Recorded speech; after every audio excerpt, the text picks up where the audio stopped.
First, you want to train your citizens for work. Why were people emigrating? Because they couldn't find work. They just couldn't find livelihoods, how to support themselves. Why? Because the education you had given them and the economic environment you had created did not just provide opportunities for them.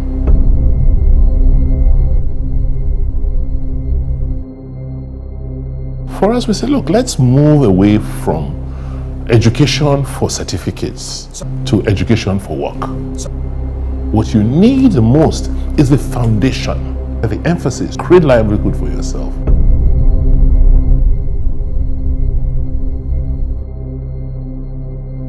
By the time you finish your JSS 3, you should be able to know what to do with your life. 7.5 years ago, we were schooling and not learning. The schools were there.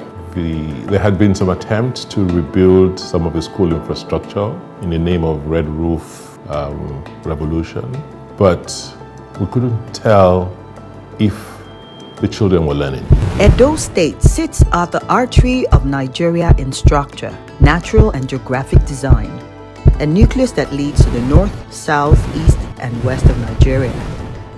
It is no wonder, therefore, that it is called the heartbeat of Nigeria, a position that the state has never really been able to justify in terms of human and capital development through the years. With the inception of the Godwin Obaseki's administration in 2016, it was glaring that there was a potential that has never met its true possibilities. For a man who came from a financial background and head of the economic team in the last administration, Governor Godwin Obaseki understood the key indices that engender growth and progress in every society. He also knew he had little time to achieve that El Dorado Edo State could become. Bearing this in mind, he needed to be calculative, deliberate, and intentional about the key areas of growth to start with. With a deficit of infrastructure, revenue, and very low morale of workers, Governor Obaseki knew he had a lot to do, but something more caught his attention. What brought it home for me was when I got a report from the International Office on Migration that you had almost 30,000 Edo boys and girls in Libya trying to cross over to Europe, which means that there was a mass exodus of young people from home. We got involved, got interested in what the situation was like. When the process of repatriating them began, we started investigating why so many young people were leaving and realized that it was because our educational system had broken.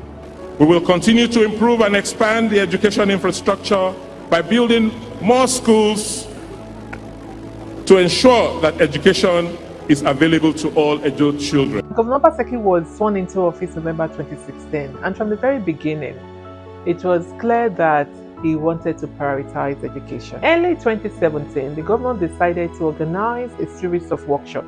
At that workshop, different people had their say in terms of what is wrong with our education system, how can we improve it. And so that led to the Edo Basic Education Sector Transformation, Edo Best. So initially, Edo Best was centered around basic education because we wanted to strengthen the foundation.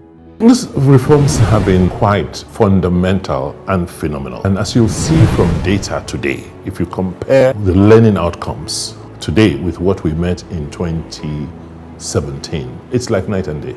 Our children in our school systems are a lot more confident. They are more knowledgeable, but more importantly, you can measure their learning standards today with that of their peers in the advanced countries. The last assessment that was done showed that a child in a certain level, in any level in our school system today, whether a child in primary 4, for instance, who is 10 years old, is learning at about 70% equivalent child in Europe or America. So we're hoping that over time we'll bridge that 30% difference. But clearly, the Edo child is learning at a much higher level than his peer in any part of this country. And these are children in our public school system, not private schools. Understanding the foundation of the problem was key and central to the developmental goals the governor needed to tackle. But that had to be backed by the necessary reforms and policies. First, we had to introduce technology to the school to deal with those three questions we asked ourselves. First, is the teacher in class? We had to make sure that we have a system that helps us track if the teacher is in class or not. Each teacher was trained, had to be retrained, and given a device, a tablet. And with that tablet, we know whether the teacher is in class or not that day, because the teacher needs to synchronize that device with that of the head teacher. So if a teacher does not synchronize his or her device, then we know that teacher is not in school. Before, we are using we write lesson notes, then the teachers write lesson notes, we create our timetable by ourselves. Principals allocate a subject to various teachers. But with the reform, we now use a tablet, teacher's tablet. Then the principals will use the smart phone, whereby lessons are sent to the various teachers on various subjects. So all they need to do is go to the class and teach. Haven't synchronized your device, you now do what teachers are supposed to do. You take a roll call. The registration, every child in your class, the data is already loaded in that device. And so you take your roll call of each child. We now can tell whether a child is in school that day or not. Then the teacher's lesson notes for that day are already preloaded. And the teacher is supposed to deliver the lesson note for the day, because it's a centralized system. Every child in a public school system in Edo is learning the same thing across the state, gets fed back into our portal. So I can tell you, sitting here from the host terminal, whether a child is in school or not in a particular day, or whether a teacher is in school, or whether the teacher has completed their lesson notes. So the teacher now knows that you're being, observed, and at the end of a period, an assessment is done, and that has led us to many findings. So we've curbed absenteeism by pupils and also teachers in school, and also able to track whether the teacher has delivered their lesson notes the way they should. What is left and what we're doing now is to now do an independent assessment to see whether that child really has learned what they were taught in that school for that day, that week, or that term. Like I told you, for us, the central figure in a classroom, or the central figures, are the teacher and the child. What the learning process does is to try and create that relationship. So that teacher is there, that teacher takes an interest in that child and is able to transfer knowledge to that child. And that's where the experts in education are coming, to make sure that you create a system, and that's what EduBest does, to make learning fun for the child. So the child wants to go to school, the child has the motivation to be in class, and the motivation to participate in learning activities in class. My name is Mary Buhoro. I'm just a1A. I always come to school early because they give me gifts like jotters. After then I come to school and they give me the best award. Teacher has incentives for the children. So if you behaved well, your name will be on the character board and your classmates will extol you. And so a child, for instance, wants to get to school early because she knows that, there's some reward for being in school early. So, unlike in the past, you're trying to get a child to wake up in the morning and get ready for school and is reluctant to. And that in class, there are all sorts of fun exercises that the teacher conducts to just keep them motivated and keep them attentive. So the pedagogy, the way the child is taught to learn, has also been very, very significant in transforming our learning outcome. Now the training has helped us to know how to occupy the children throughout the day. There is no free time. There is no spare time to sit around doing nothing. The children now even know that there is no free time to sit around doing nothing. So as teacher, this training has helped me a lot to acquire digital skills. It has helped me in the classroom management. It has also helped me on how to deliver a lesson properly in a way that it will help the children learn from it. For us, it was important. It was almost an issue of life and death. So if 30,000 kids had left to say school is calm, they didn't want to go to school, then you can imagine how many would have died on their way. And why? And the reason was because we're not investing in the education of our young people. It was clear for the administration that setting an agenda of reforms demanded a driving force for its implementation. It is thus remarkable that these reforms and upgrade of schools in form and content have been done in the public school system. This practically brings quality education to all without recourse to class and status. But it's worthy to note that these reforms come with its cost as well. Certainly, it's not been cheap. It's like, as you can see, it's not just the cost of what you pay the teachers. You have to pay the license fees for the technology.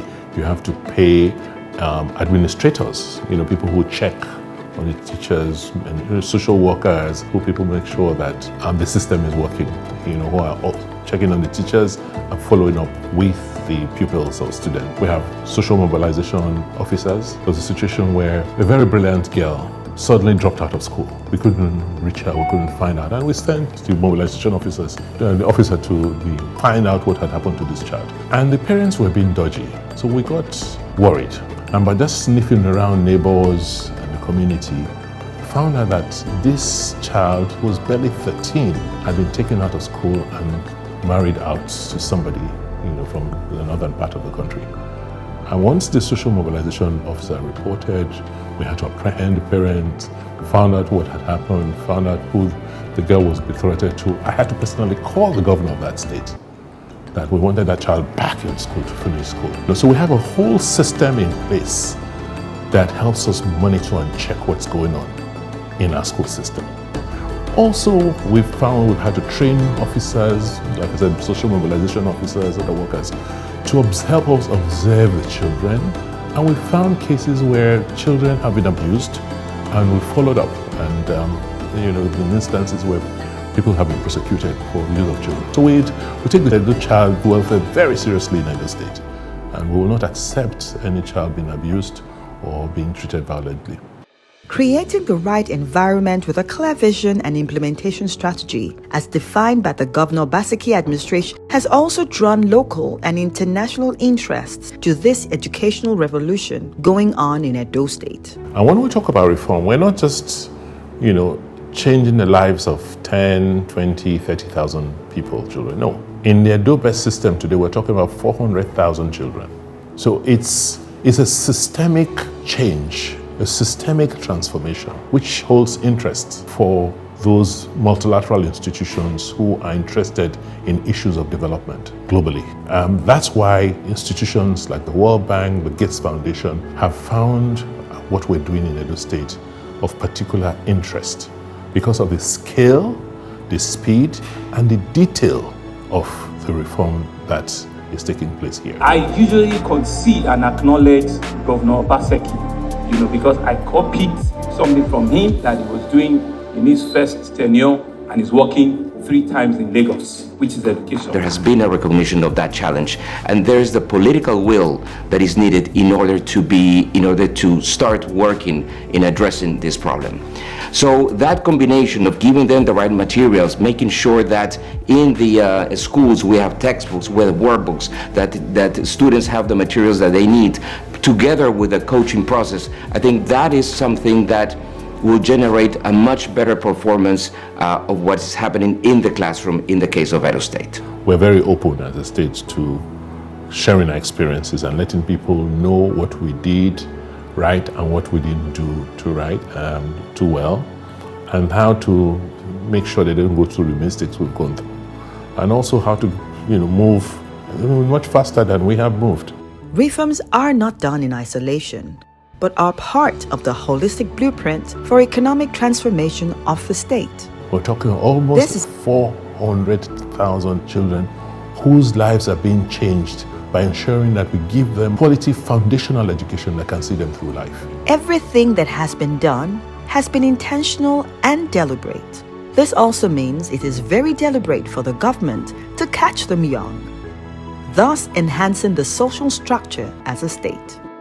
You see, when you open a person's mind up, when you are able to give someone education, so many other things fall in place. We're able to relate you to what you can be in future, into careers, into vocations. So the issue of having gone to school and not knowing what to do with your life because the foundation, the education was given at base was weak, does not arise. In fact, education just helps with the general well-being and improvement in the entire society. So we see that there's a correlation between quality education, quality basic education, and development and how a society grows. I think it's about helping just opening up their minds at a very early age. And that way they are able to, from very early on, determine how to first relate to their society, to their family, and be able to make decisions early as to their careers, as to acquiring life skills, and being just better citizens in the community. We also are ensuring that career guidance and counseling is provided quite early in life. And what we anticipate will happen is that, unlike today, where the dropout ratio between primary 6 and SS1 is like 50%. That's what you see in the streets in the name of area boys, alaye, that's how it happened. So what we've done is to ensure that from P1 to P6, your fundamentals are set, and you don't leave school until GSS 3. So those GSS 3 years are to prepare you for life and life skills, and for you to acquire a vocation. This reform at this scale will not have been possible but for technology. I think what technology has done is first to awaken the consciousness and lift our people from an analog mode to one in which they are now aware of technology and learn to use technology from a very early age. And then secondly, preparing them for the world ahead. A child exposed to technology at the age of 6, for instance, is likely to live with it through the rest of their life. Technology has been a core of governance for the Governor Obaseki's administration right from the beginning. It is a clear fact that the world has gone digital, and this has eased the running of business, governance, and the economy in every progressive society. This administration has been able to walk the talk. Edo State ranks as the first state in Nigeria that went paperless and fully digital with the introduction of the eGov platform. Every ministry, department, and agency of government is on the platform. Every request, requisition, contract, etc. from every MDA is sent to the eGov platform and treated accordingly. With the connection of all ministries and parastatal to the internet, education has also received a boost. There are two instances. The first was the graduation ceremony of the first set of Edo best teachers we trained. When we introduced this, this reform, we made it voluntary, training teachers voluntary, because we were concerned about the reaction of the unions. We said, no, the unions didn't want anybody tested. We said, no, we're not testing you. We want those teachers who want to be trained to use digital to train our kids to teach, to volunteer. And we had about 2,000 of them who volunteered. When I got into that room, the hall where they were graduating that day, the reaction was electric.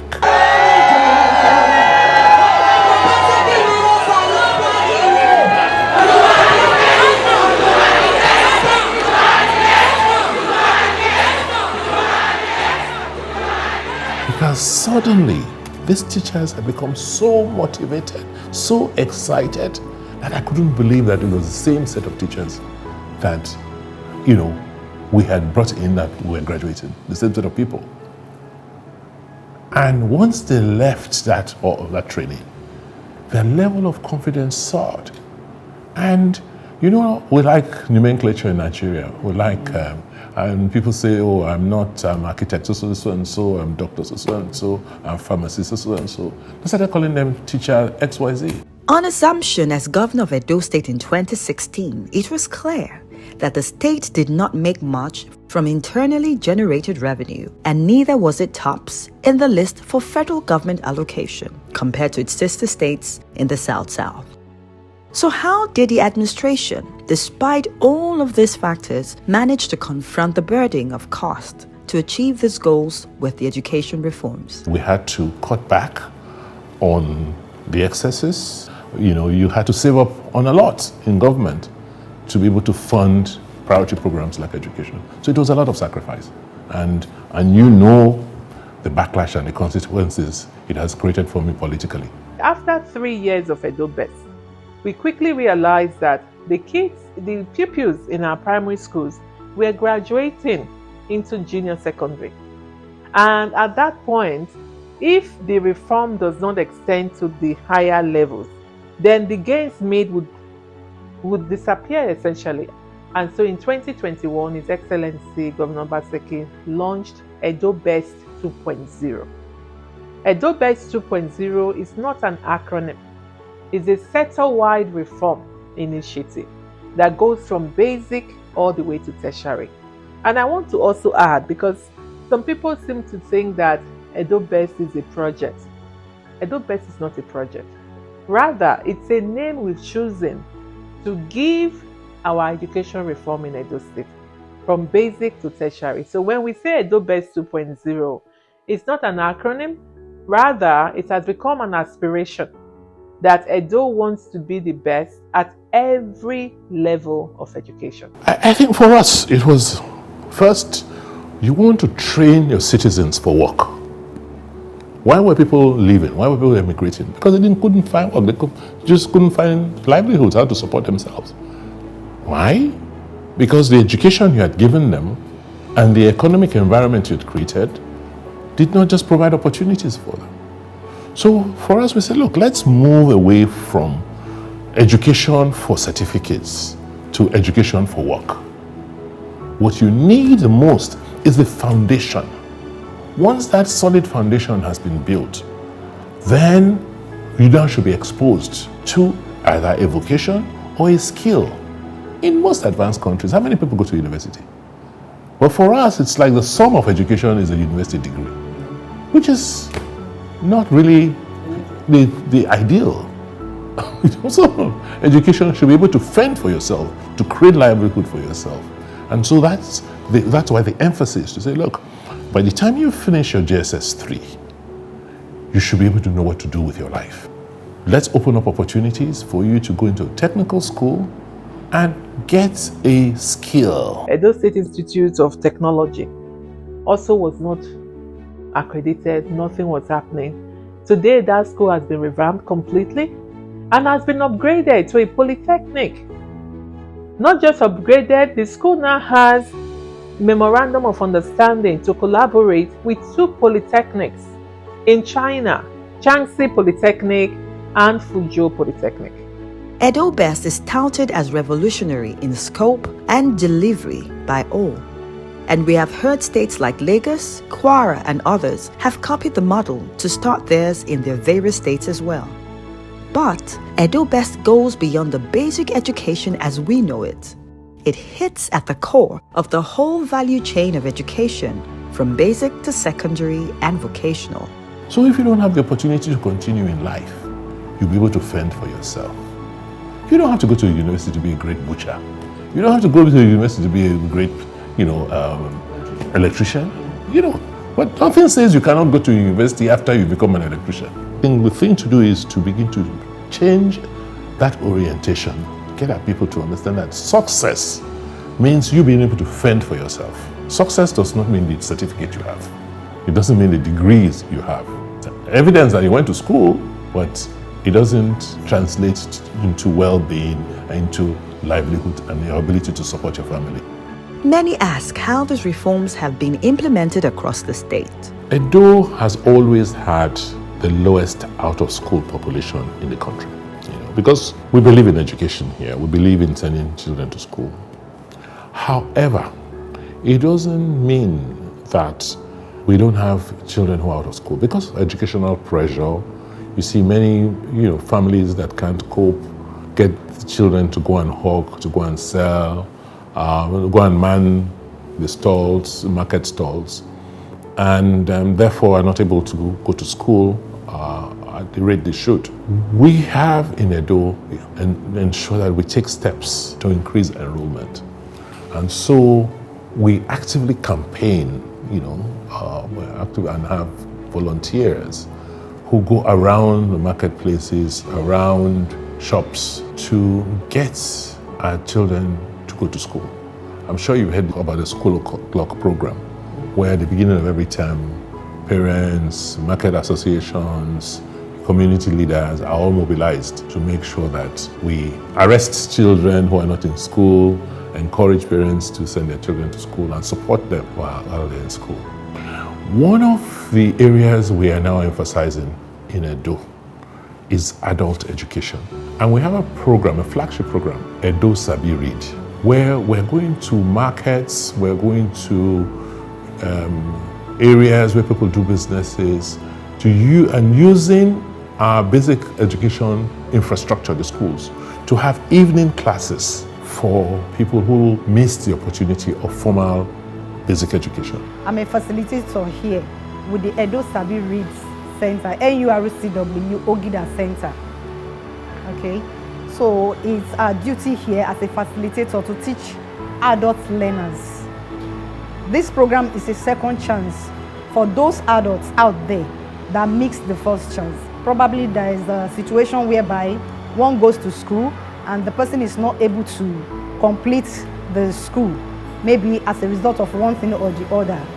The program where Governor bring come also, it don't help many of us, especially those of us who want to continue to impart knowledge. Several reports and data claim that 1 in every 5 out-of-school children in the world is a Nigerian. That's a staggering 10 million plus out-of-school children. This means that 1 in 3 children in Nigeria is out of school. As troubling as this is, how has Edo State managed to bridge this gap? Our goal in Edo is to produce the best human capacity in Nigeria, or West Africa as a whole. I mean, highly talented, highly skilled people. And you started by giving them a very solid foundation and then introduce them into a whole rounded educational system. Give them, train them for jobs, give them the technical skills required. And then that way, we hope that companies will come here, they will locate here, they'll look for the people so that they can utilize the people, produce goods and services. Edo Best is unique in all aspects, from idea to implementation, and has drawn so much commendation from everywhere. With these successes so far recorded, what is the confidence that the legacy is being left behind in the education sector? It's quite fulfilling. I'm very pleased with the people I've worked with, their dedication, their commitment. I mean, changing a system that has been decayed for a long time requires a lot of sacrifice, a lot of personal sacrifice. How passionate they have been and how involved they are in the work they do in trying to provide quality education. But one thing that I've been so enthralled with has been the participation of the communities. So it's not just government alone pursuing reforms. The reforms have been holistic. Parents have been involved, the teachers have been key, the community, the communities have also participated. Yes, we as a leader thought this is the direction we should go. But I've had so many people who believe in what we're doing that have encouraged and made this happen the way it has.